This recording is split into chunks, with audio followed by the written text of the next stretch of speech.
Era tempo da Páscoa, e Jerusalém fervia com uma multidão vinda de todas as partes do mundo judaico. As ruas estavam lotadas, as hospedarias superlotadas, e o templo se tornava o centro das atenções religiosas e comerciais. Havia um misto de reverência, tensão e expectativa no ar. Os romanos, sempre desconfiados de rebeliões, reforçaram a segurança. A cidade que celebrava a libertação do Egito agora estava sob o domínio do Império Pagão. Um paradoxo vivo. A opressão era palpável e bastava uma faísca para inflamar os ânimos do povo. Jesus, o Nazareno, caminhava para o centro dessa tensão. Naquela manhã, o pretório se tornou palco de um julgamento distorcido.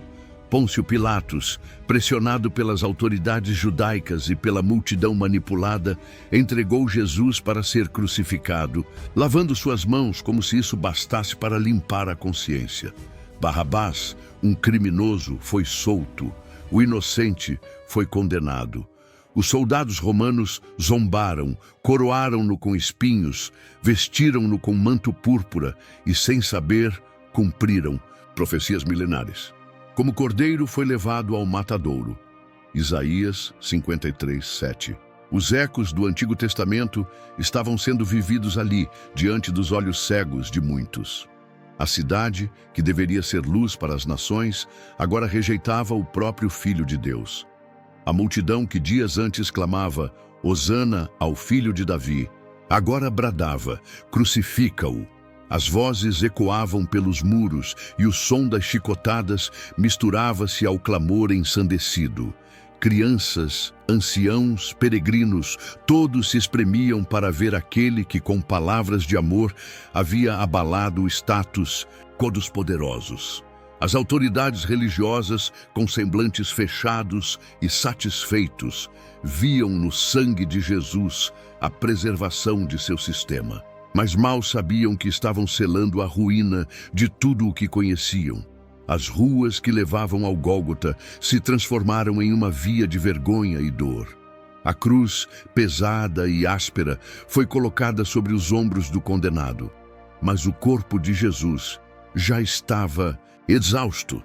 A flagelação, os espinhos e a perda de sangue haviam o debilitado profundamente.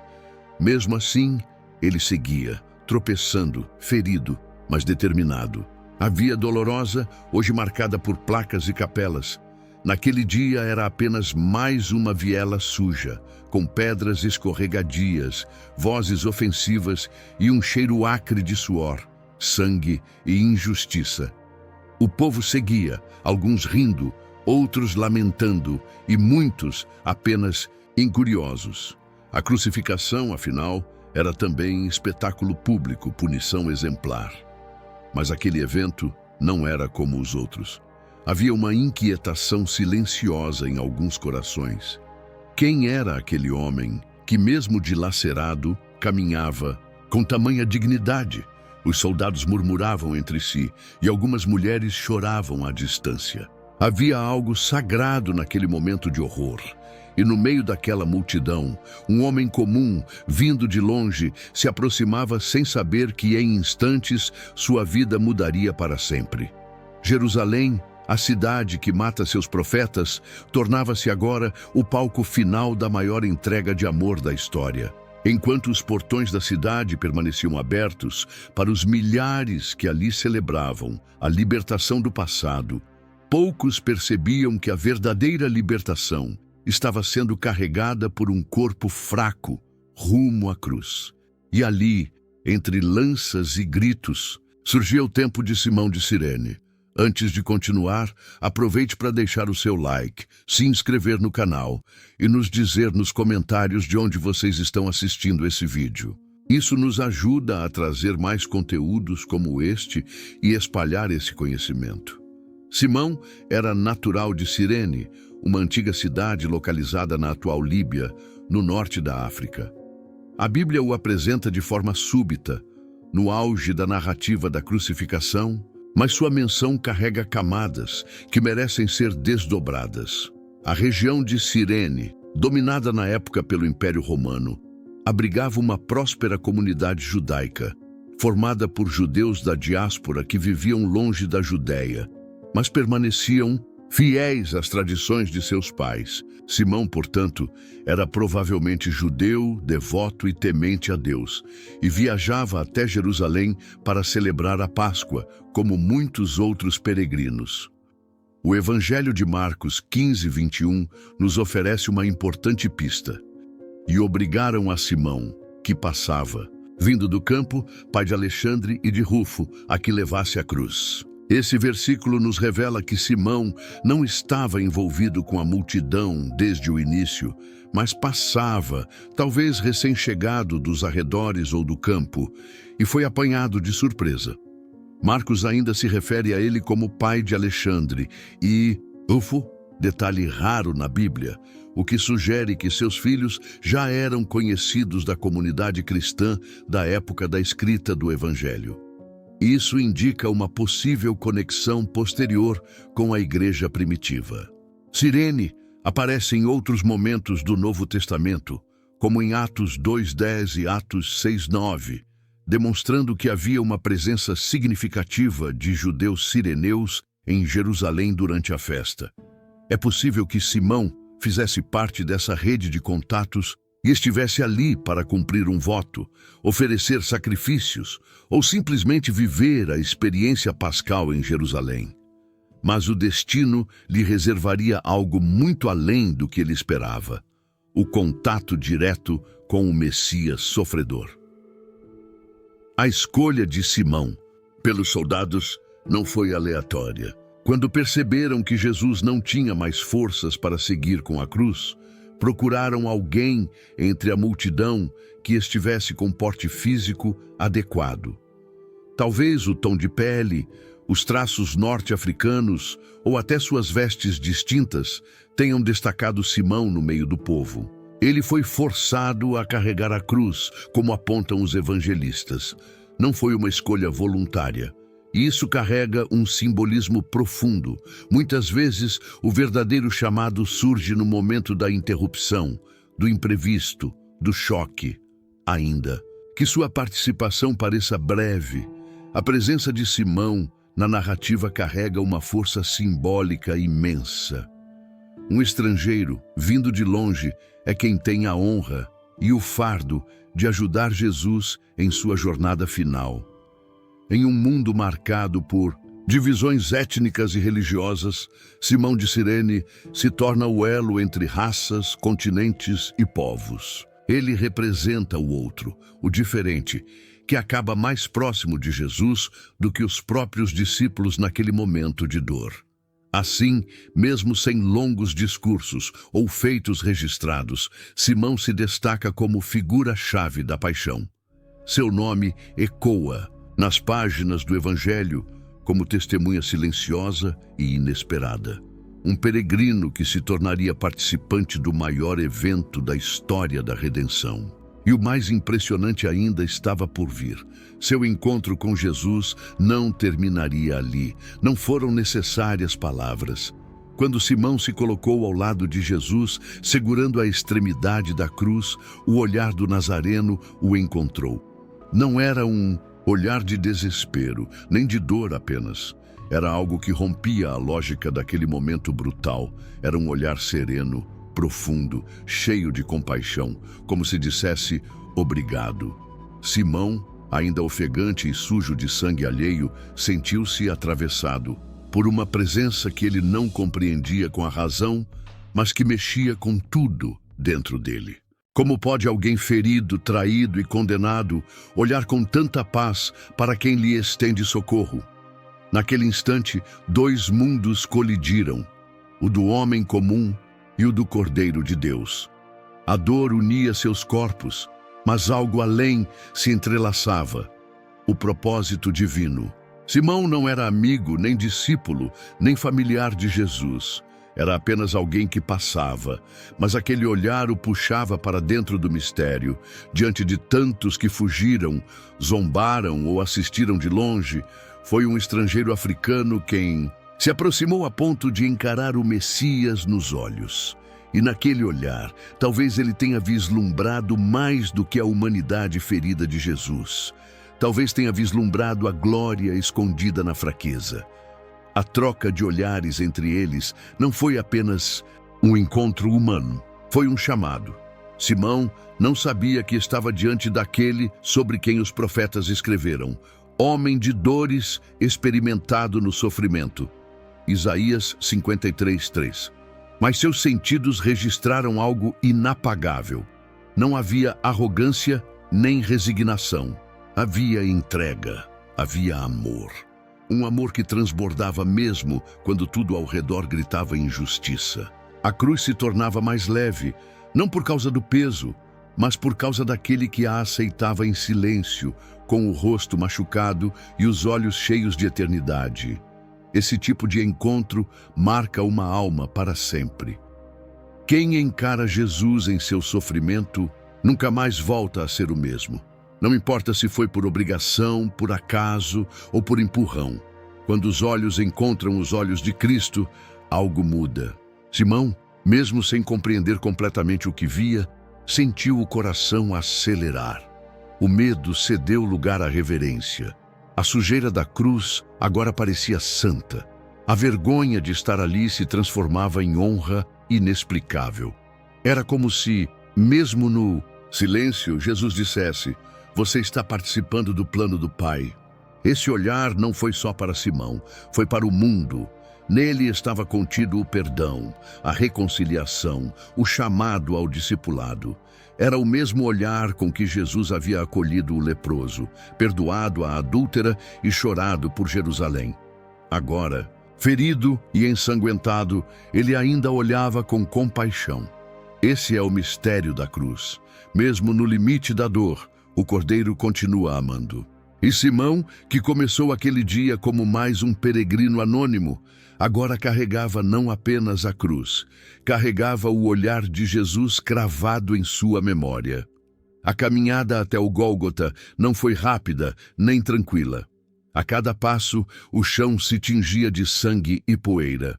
O corpo de Jesus, sustentado por esforço quase milagroso, se curvava sob o cansaço, e agora, com o auxílio de Simão, o trajeto podia continuar.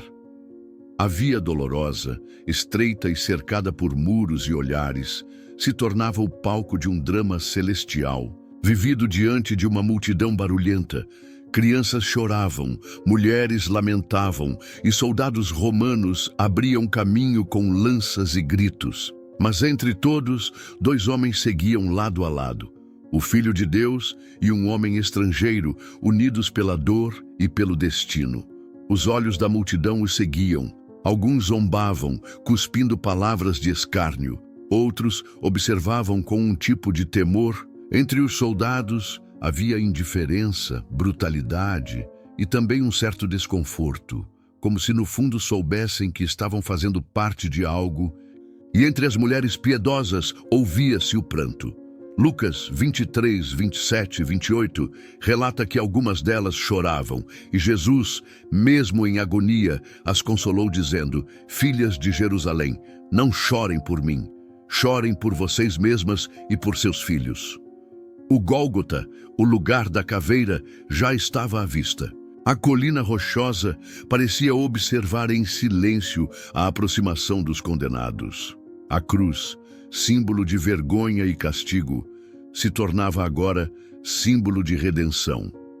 E Simão, ao carregar parte dela, participava de um mistério que ultrapassava qualquer expectativa humana. Sua presença ali não era decorativa, era profética. Um homem vindo da África carregava a cruz do Messias judeu diante do Império Romano. Era a humanidade inteira representada naquela cena. Era o mundo todo, em sua diversidade, participando do sofrimento redentor de Cristo. Nenhum evangelho nos informa se Simão falou algo durante o trajeto. Mas o silêncio dele dizia muito. Era o silêncio de quem observa o sofrimento inocente. De quem sente que a dor não é só física, mas espiritual. Quando chegaram ao topo, Simão entregou a cruz. Sua tarefa havia terminado, mas sua jornada espiritual estava apenas começando. Ele desceu do monte com os ombros marcados pela madeira, mas o coração ferido pela graça. Carregar a cruz foi mais do que uma obrigação. Foi um encontro. E talvez, sem compreender com clareza, ele já soubesse que jamais esqueceria aquele trajeto de sangue e silêncio. Os evangelistas não nos dizem se Simão permaneceu ao pé da cruz, mas é difícil imaginar que ele tenha simplesmente ido embora. Talvez tenha se misturado à multidão em silêncio, observado de longe a agonia de Jesus, escutado suas últimas palavras, visto a escuridão cobrir o céu.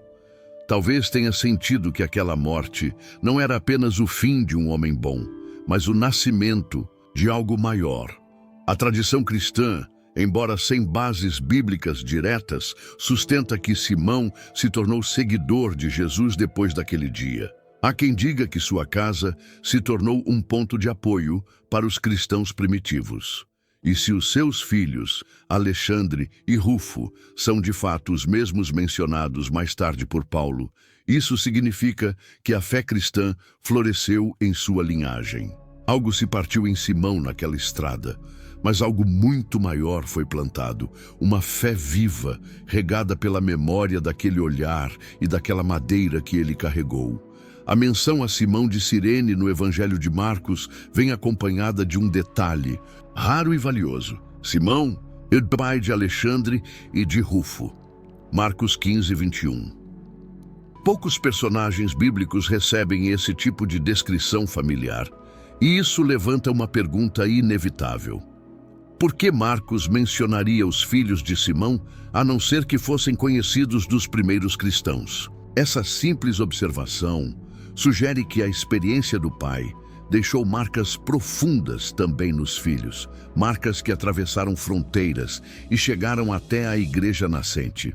Entre os estudiosos e comentaristas do Novo Testamento, é amplamente aceito que Rufo, filho de Simão, seja o mesmo mencionado por Paulo em Romanos 16, 13.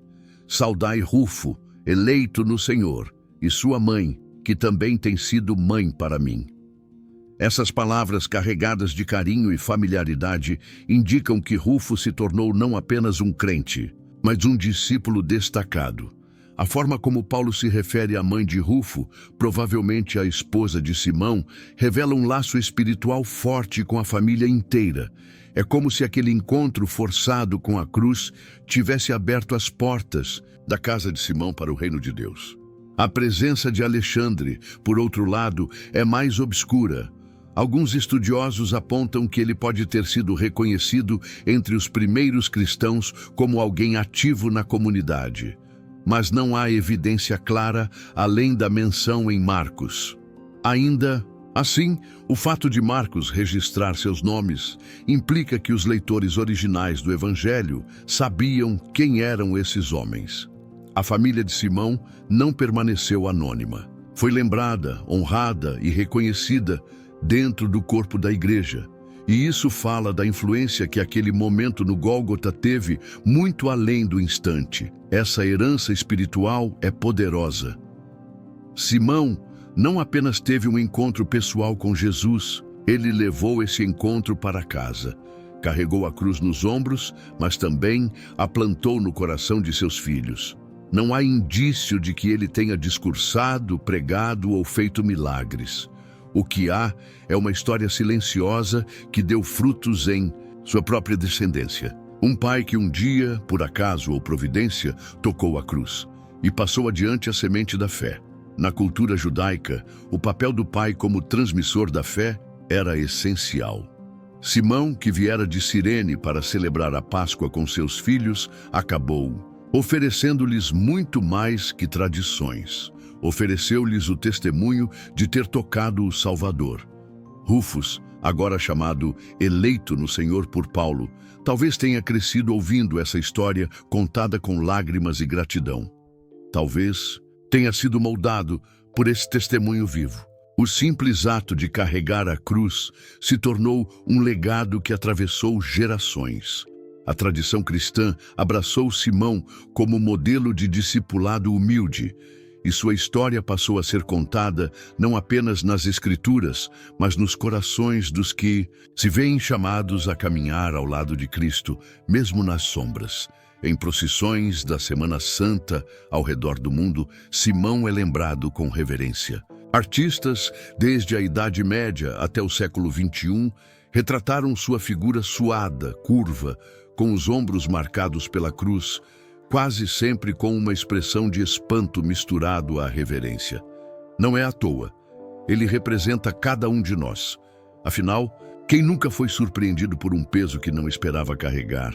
Quem nunca foi empurrado para algo que parecia injusto, mas se revelou como graça disfarçada? Simão é o retrato de quando o céu nos encontra no meio do caminho. A imagem do africano que ajuda o judeu revela também uma mensagem de universalidade. A salvação não era para um povo apenas, mas para todos. Simão é um estrangeiro que participa do plano divino, e isso antecipa a grande missão da igreja: alcançar todas as nações. Ele é, em certo sentido, a primeira figura fora do círculo apostólico que se junta fisicamente a Cristo em seu sofrimento. E isso o transforma num ícone de inclusão espiritual. Em Cristo não há mais judeu ou grego, homem ou mulher, escravo ou livre. Todos podem se aproximar da cruz e encontrar lugar. O nome de Simão continua inspirando reflexões teológicas, homilias e obras devocionais. Ele é lembrado nas meditações da Via Sacra, especialmente na quinta estação. Simão de Cirene ajuda Jesus a carregar a cruz. Ali, os fiéis são convidados a refletir sobre como também devem ajudar o próximo, como devem abrir espaço para servir mesmo quando não estão prontos. Simão, o que passava, tornou-se o que permaneceu. E sua passagem nos ensina que, às vezes, a eternidade se revela nos encontros mais breves. Mesmo que não saibamos como terminou sua vida, o legado de Simão continua presente onde há cruzes sendo carregadas com fé. Ele é símbolo daqueles que caminham ao lado dos que sofrem, dos que se colocam no lugar do outro, dos que respondem ao chamado de Deus sem grandes palavras, mas com ações. Sua figura permanece viva não por causa de feitos heróicos, mas por causa de um gesto, o de dividir o peso da cruz. Você já parou para pensar que os encontros mais transformadores da vida não vêm com aviso? Que muitas vezes é no meio do caos, no peso inesperado de uma cruz alheia, que Deus se revela. Simão de Cirene não teve tempo de se preparar, de entender, de escolher. Ele apenas estava ali. Mas quando seus ombros tocaram a madeira manchada pelo sangue do Cordeiro, ele entrou para a eternidade. Nenhuma palavra dele foi registrada, nenhum sermão, nenhum milagre. E ainda assim, sua breve aparição se tornou um dos momentos mais sagrados das Escrituras, porque carregar a cruz de Jesus não exige fama nem entendimento profundo, exige entrega, obediência, coragem. Às vezes, é no silêncio do serviço que Deus fala mais alto. Talvez você também esteja apenas passando, vivendo a rotina, seguindo seu caminho. Mas e se hoje for o seu Gólgota? E se for a sua vez de ajudar alguém a carregar o peso da dor, da dúvida, da injustiça? E se for agora o momento em que Cristo te olha e, sem dizer uma só palavra, te convida a caminhar com Ele, ainda que apenas por alguns passos? Simão desapareceu da narrativa depois daquele dia. Mas o mundo nunca mais foi o mesmo, e a cruz que ele carregou continua erguida, como sinal de redenção. A pergunta que resta é: quando o chamado vier, por empurrão, por dor ou por graça, você vai recuar ou vai tocar a cruz? Deixe suas reflexões nos comentários e lembre de se inscrever no canal. E se você deseja continuar aprendendo mais sobre essas poderosas histórias bíblicas,